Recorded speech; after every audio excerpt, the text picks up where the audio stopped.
Hello, my name is Beatriz Cabrera Daniel, and I will walk you through the AutoSFC tool. I will tell you how to use it and why you definitely want to use it. AutoSFC is a web based demo for the research activities around the usage of space filling curve, that we call SFC for short, that we use for encoding and reducing the dimensionality of automotive data. It would work for any type of data, but the original project was devoted to this type of data.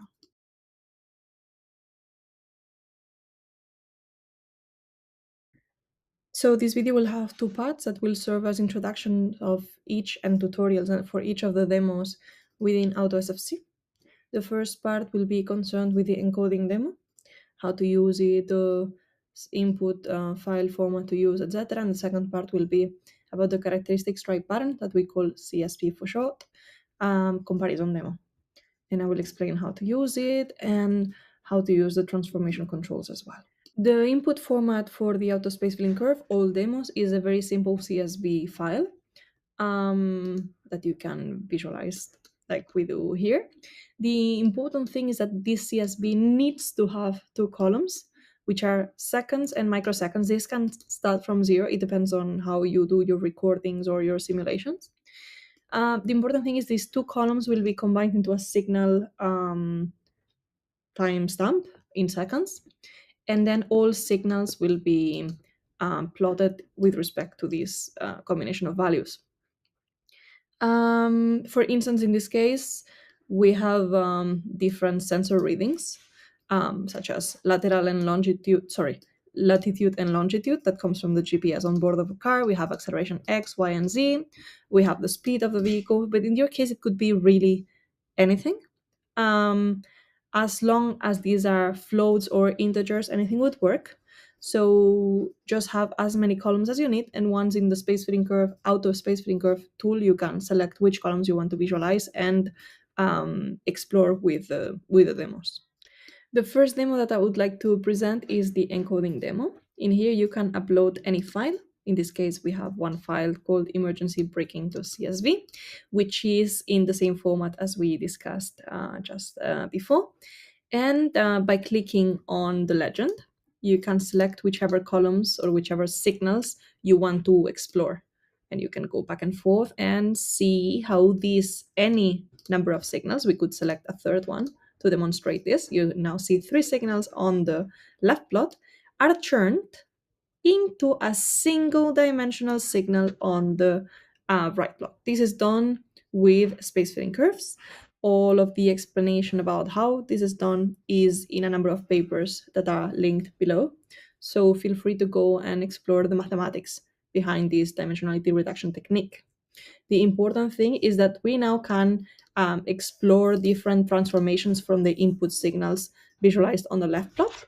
In fact, by clicking the plot transformation signals box, you can see the transformations live. For instance, let's say we want to apply more or less offset to one of the signals, and then live in real time, we can see how those transformations are first affecting the input and second affecting the output of the dimensionality reduction algorithm. Um, Depending on what the data looks like or what kind of information we are using, we can very quickly transform it and visualize the transformations as we go. The goal for this is to be able to create presets that we can save and then load again and share with others so that this exploration can be collaborative and can be retaken at a later stage.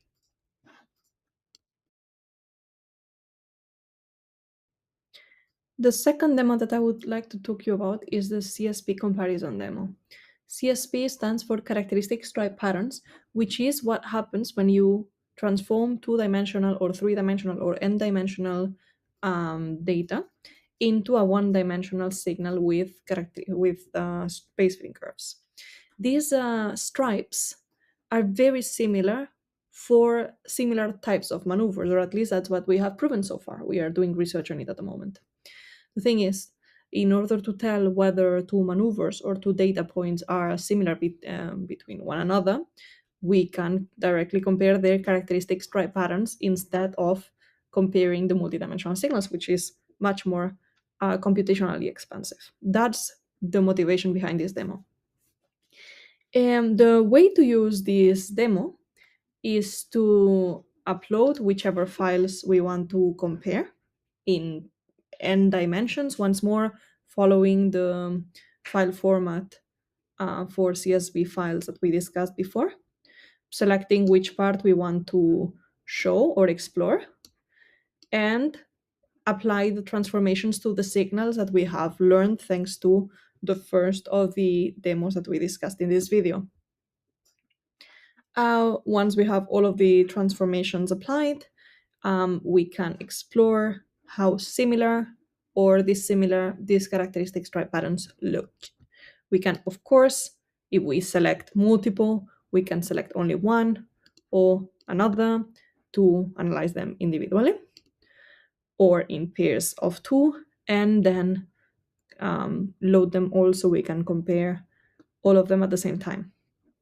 Similarly, as in the first demo, we can decide whether to use Morton or Hilbert as the encoding algorithm. Remember that the characteristic stripe patterns will look wildly different depending on the space-free curves used to dimensionally reduce the data.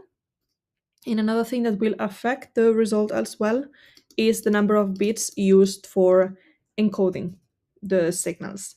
For that, there is plenty of literature. And my personal recommendation is for you to do some trials and some errors using the first of the demos to understand how much bits, you need to represent your input signals.